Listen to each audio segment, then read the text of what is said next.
안녕하세요. 유치원 다니는 아들을 하나 키우고 있는 30대 여자입니다. 혹시 제 사연을 들어주시는 분들 중에서 혼자이신 시어머니를 모시고 사는 분들 계신가요? 모시고 살지는 않지만 모시고 사는 심정으로 사시는 분들도 계시는지요? 저는 후자에 속하는 사람입니다. 전생에 무슨 죄를 그렇게 많이 지었던지 결혼을 하자마자 시어머니가 혼자 되셨고요. 시아버지가 돌아가신 게 제 탓도 아닌데 며느리가 잘못 들어와서 집안의 가장이 세상을 떴다며 그렇게나 구박을 많이 하셨어요. 이쯤 되니 정말로 내가 불운의 아이콘이라 시집을 오자마자 시아버지가 돌아가셨나 싶을 정도로 시어머니는 그게 다 제 탓이란 말씀만 유독 반복해서 하곤 하셨죠. 그러니 결혼 초부터 어렵게 느껴지던 시어머니가 더욱 어렵고 먼 남인 것처럼 느껴졌고요. 그 관계를 끝까지 회복하지는 못했습니다. 다만 손주를 낳아드렸더니만 그걸 가지고 시아버지가 환생이라도 했다는 둥에 소름 끼치는 말씀을 하며 아이를 예뻐라 하셨고요. 그 덕에 제가 이 집안에서 투명인간이 아니라 사람 취급을 받으며 살 수 있었던 것 같아요. 남편은 중간에서 저만큼이나 피말라가며 저희 고부관계에 대해 미안해하고 힘들어했어요. 결혼 전부터 지병도 앓고 계셨고 원체 몸이 쇠약하셔서 남자다운 고생스러운 일 자체를 못하고 사셨다고 하는데 왜 시어머니가 저에게 자꾸 불운을 몰고 온다 비난을 하는지 모르겠다며 자기 스스로도 아연실색을 하곤 했습니다. 남편이 중간에서 말려주고 달래주며 하는 말들을 듣고 있으면 울컥하다가도 마음의 위로는 되었어요. 그냥 이 집안에서 미친 사람 하나가 나를 괴롭히려 하는가 보다 라며 체념을 하면 그만이었으니까요. 이런 제 마음을 잘 아는지 남편도 무슨 일이 있으면 최대한 시어머니를 방어해주고 또 위로해주려고 했습니다. 제가 잘못된 것이 절대로 아니라는 걸 보여주기 위해서 애를 쓴 거죠. 하지만 이런 남편도 늘 소용있는 건 아니었어요. 남편이 절 24시간 동안 옆에 꼭 붙어 다니면서 방어만 해주는 건 아니었으니까요. 어머님께서 신혼 초에는 그래도 저를 괴롭히고 혼내는 맛에 사셨습니다. 비록 시아버지는 세상을 떠나셨지만 그 빈자리에서 느껴지는 외로움을 며느리를 괴롭히는 것으로 위로를 받으며 사신 듯 보였죠. 잊을만 하면 친하지도 않은 며느리를 찾아 불러대고 손주를 낳으라는 잔소리부터 시작해서 가지고 있는 불운을 쫓아내라며 말 같지 않은 국 같은 걸 하라고 권유를 하기도 하셨답니다. 안 그럼 남편한테도 언제 어떻게 저에게 있는 재수가 오버될지 모른다는 말을 하면서 말이죠. 그뿐이게요. 며느리가 재수가 없긴 없는데 그럼에도 불구하고 자주 봐야 적성이 풀리는지 반찬할 힘도 없다면서 저를 부엌으로 내몰고 집을 치울 힘이 다 빠졌다며 절 또 거실로 몰아세우셨습니다. 미워하는 김에 부려먹기라도 해야겠다면서 온 집안을 휘젓게 하며 청소도 하고 요리도 하게 만드셨죠. 저는 직장을 다니는 사람이었음에도 그 짓을 다 하며 살았네요. 남편의 이런 충격에 마음을 다잡지 못하는 시어머니시라 생각했거든요. 그러니 옆에서 내가 이런 시다발이라도 들어드리며 위로를 해드려야 맞는 건가 싶어서 시키는 대로 했습니다. 남편 일은 슬픔을 감히 상상도 하지 못하던 저였으니까요. 하지만 신혼 초에 그런 식으로 지내던 어머님도 슬슬 혼자가 된 것에 적응을 해나가기 시작했네 보더라고요. 언젠가부터는 다 귀찮다면서 저를 부르는 빈도수도 줄이기 시작하더니 제 아이가 태어나고 나서부터는 아이한테 환장을 하셨습니다. 그나마 다행이었던 것이 저를 혼내려다가도 얘가 웃으면 애 따라 웃고 또 얘가 보채면 어쩌냐며 걱정을 하셨어요. 아이랑 한바탕 놀아주고 나면 힘이 다 풀리는지 그냥 저는 본체만치 할 때도 많았고 그 덕에 제가 좀 숨통을 트고 살 수 있었던 것 같아요. 그렇게 서서히 어머님의 관심이 저에게서 멀어지는 게 전 너무 좋았고요. 계속 이런 식으로 살다 보면 언젠가는 어머님도 불운이니 뭐니 하는 그런 미신 따위는 싹 다 잊어버린 채 저를 그저 있는 그대로의 며느리로 맞이해주지 않을까 싶었습니다.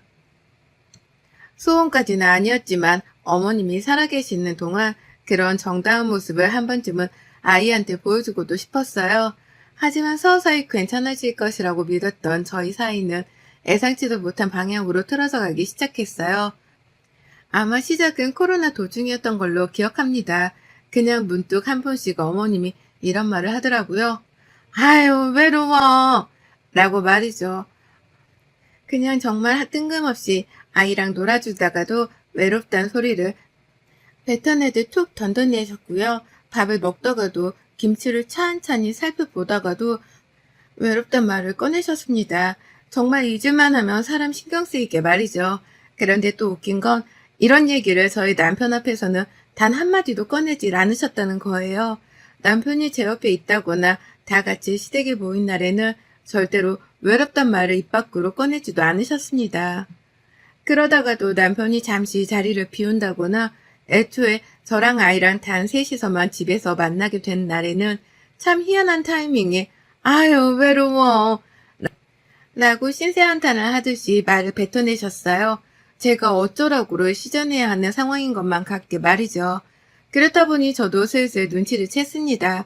어머님이 재혼 상대 그동안이라면 남자친구라도 물색을 해보려고 저러시는 거라는 걸 말이죠. 자기 남편을 죽게 했다면서 신혼 초부터 갓 들어온 며느리를 재수가 없다며 그렇게 몰아세웠었는데 차마 자기 아들 앞에서 외롭단 소리를 할 수는 없으셨던 거였죠. 그렇게 남편을 향한 사랑꾼 마냥 그리워하고 힘들어하셨던 분이 스스로 외롭단 말을 꺼내가며 남자를 소개시켜달라 하기가 민망스러웠던 겁니다. 입장을 바꾸어 생각을 해보니 저 같아도 제 아들 앞에서 외롭단 말을 하기는 부끄러울 것 같았어요. 그러니 저는 혼자서만 눈치를 깐 채로 시어머니를 지켜보는 재미에 들려버리고 말았죠.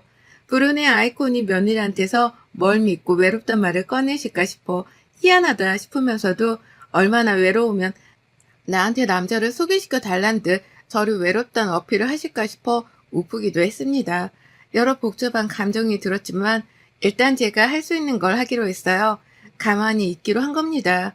어머님이 뭐라 먼저 말을 꺼내기 전까지는 그냥 모른 척, 눈치 없는 척 어머님이 외로워하시는 중이라는 걸 전혀 눈치채지 못한 척만 하기로 했어요. 그게 슬기로운 며느리 생활을 하기에 가장 최적이라고 생각을 했고요. 하지만 어머님의 외롭단 투정은 참 끈질기게도 오래 가더라고요. 코로나로 밖에서 사람들을 만나지 못하는 그 와중에는 더욱 신세한탄을 해가면서 뭘 해도 외롭다는 티를 팍팍 내셨습니다.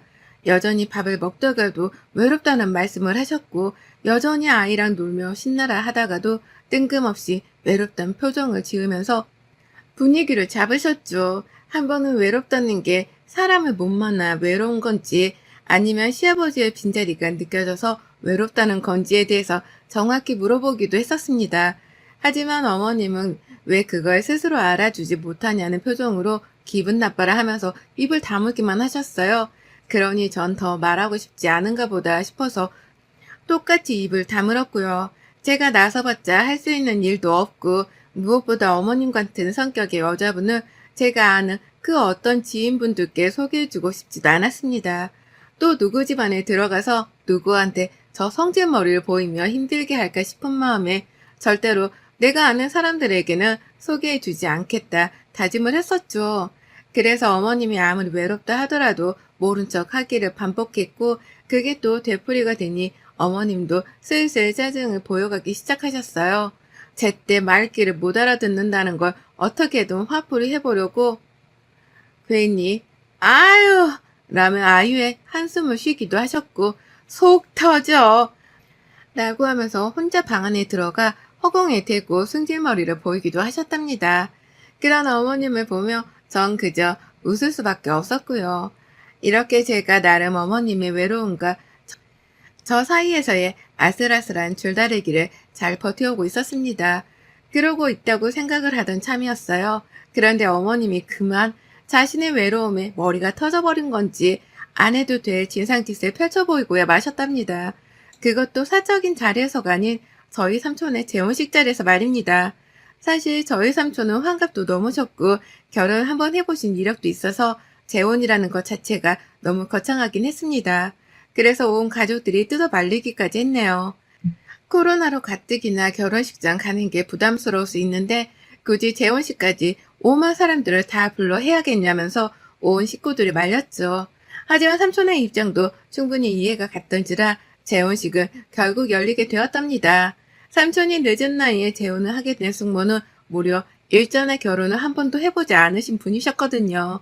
나이 차이는 무려 13살이 어리고 결혼을 한 번도 해본 적이 없고 이리 재고 저리 재도 저희 삼촌에겐 너무나 과분한 상태였던 겁니다.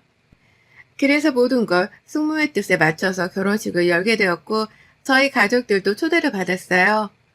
숙모가 친인척이 많이 없다는 걸 감안해서 저희 가족들이 나서서 하객들을 여기저기 더 데려왔고 저는 저희 시어머니까지 모셔가게 되었답니다. 그렇게 시어머니는 제 결혼식 그리고 시아버지 장례식 이후 무려 3번째로 저희 친정 식구들을 마주하게 되었어요. 그리고는 일이 벌어진 거죠. 자리에 앉자마자 술을 찾기 시작한 어머님 때문에 제가 괜히 눈치가 보여 시어머니를 꼭 붙들고 있었습니다.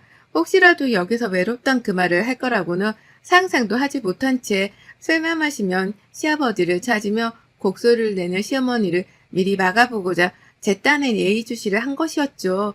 남편도 괜시리 불안했던지 앞에서 주변을 두리번거리는 어머님께 가만히 있으라 잔소리를 퍼붓기 바빴고요. 그러는 사이에 삼촌의 결혼식은 잘 진행이 되었고 하객들 식사 시간이 찾아왔어요. 저는 친정 식구들 따라서 삼촌이랑 숙모 그리고 그 가족분들 옆에서 인사를 드리기 바빴고 저 대신에 아이를 맡아주고 있던 남편은 혼자 시어머니랑 아이를 챙겨가며 식사를 챙기기 바빴습니다. 그냥 뭐 보통의 사람들이 결혼식장에서 그렇게 보내듯이 저희 부부도 각자 맡은 사람을 챙기면서 시간을 보내기 바빴어요. 그런데 어머님이 자꾸 절 거슬리게 하더라고요.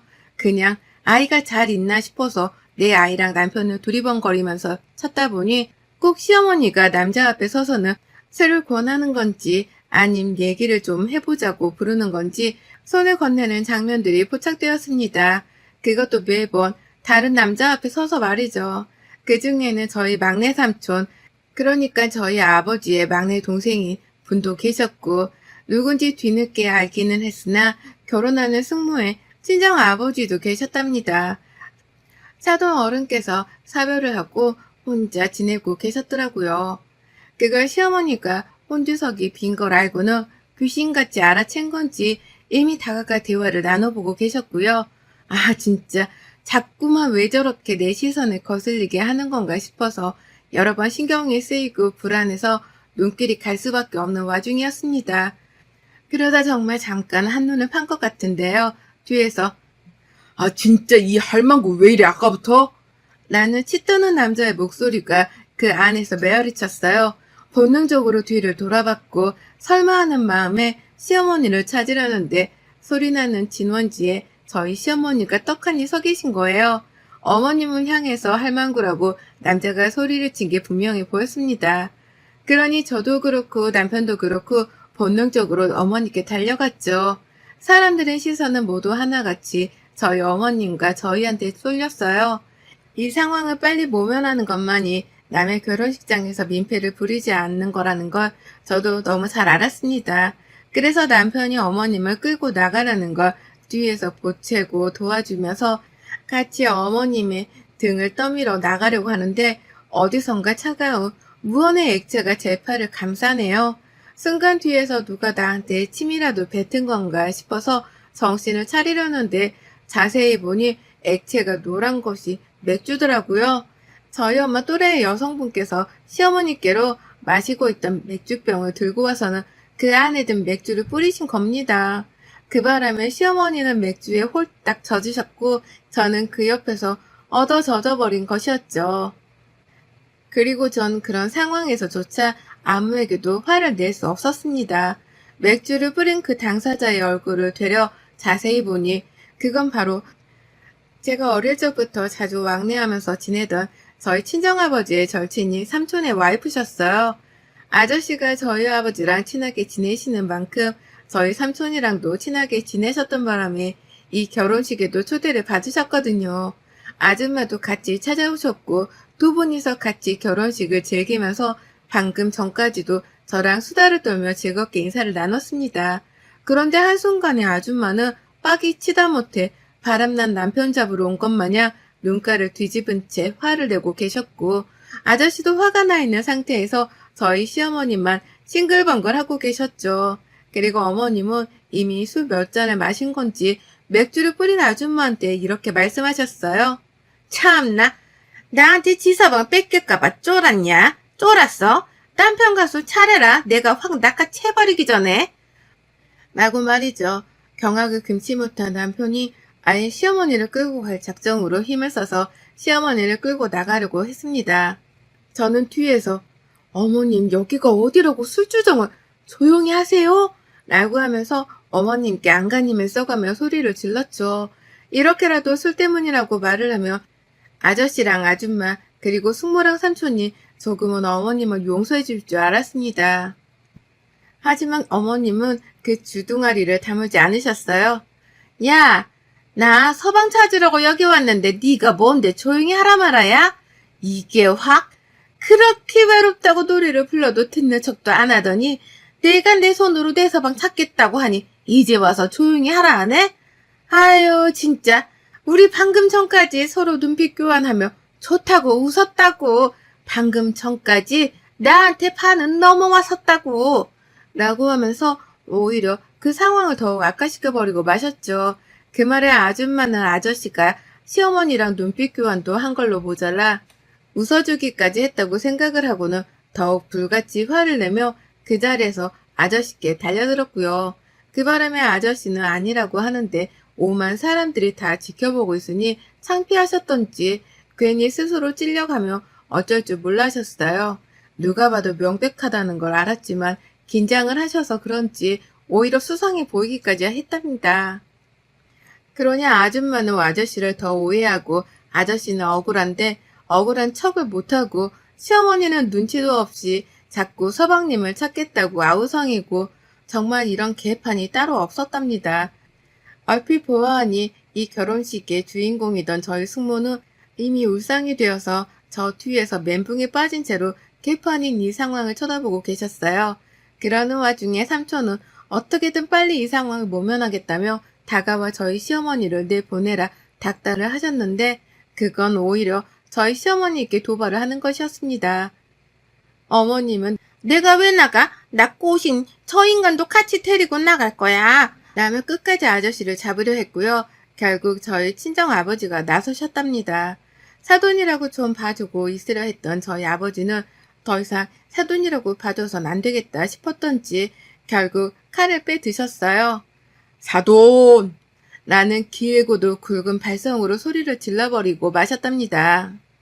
그러니 이번엔 온 사람들의 시선이 저희 아버지께로 쏠려버렸고 아버지는 이때만을 기다렸다는 듯이 자리에서 일어나서는 다시금 사돈이란 비명을 지르며 시어머니께로 달려갔어요. 방금 전까지 술에 취한 사람만큼 행동하고 말을 하던 어머님이셨는데 저희 아버지를 본 어머님의 표정은 사뭇 진지했습니다. 사돈은 사돈인 건지 저희 아버지만큼은 살짝 조심스럽다는 듯이 눈치를 살피시더라고요. 그러다 왜요? 라며 아버지께 왜 불렀냐며 되물어보는데 누가 봐도 쫄은 것 같은 그 표정에 모두가 그제서야 참고 있던 말문을 트며 시어머니를 향해 비난의 욕을 퍼붓기 시작했습니다. 남의 결혼식에서 진상도 정덮고 부려한다며 수군대는 사람들. 저 사람은 누구의 식구냐면서 족보를 따져묻기 시작한 사람들. 그리고 신랑 신부를 걱정하는 사람들까지 모두의 욕이 한마음 한뜻으로 모여서는 그 공간이 수군대는 소리로 가득해졌네요. 그리고 그 사이 저희 아버지는 시어머니의 손을 잡아 끌었고 어머님은 이미 정신을 못 차린 채로 아버지한테 끌려 나가시다가 그 많은 사람들 앞에서 제 발에 걸려 된통 넘어져 버리고야 마셨습니다. 뒤태에는 맥주에 홀딱 젖어서 이미 꼬락서니가 보기 흉할 정도였는데요. 끝까지 큰 소리치며 나갈 줄 알았더니만 제정신을 못 차리고는 자빠진 그 모습에 결국 그 자리에 모인 모든 중년의 아주머니 아저씨들은 큰 웃음을 보이셨어요. 빨리 데리고 나가! 라면서 뒤에선 저희 친정 식구들까지 나서서 시어머니를 모시고 나가라 아우성을 쳤고 남편은 그 상황을 견디기 힘들었던지 결국 자기가 대신 고개를 숙여 남의 하객들에게 사죄를 하다가 혼자 나갔습니다. 그 길로 쪼개 팔려 죽겠다며 집을 가버린 거예요.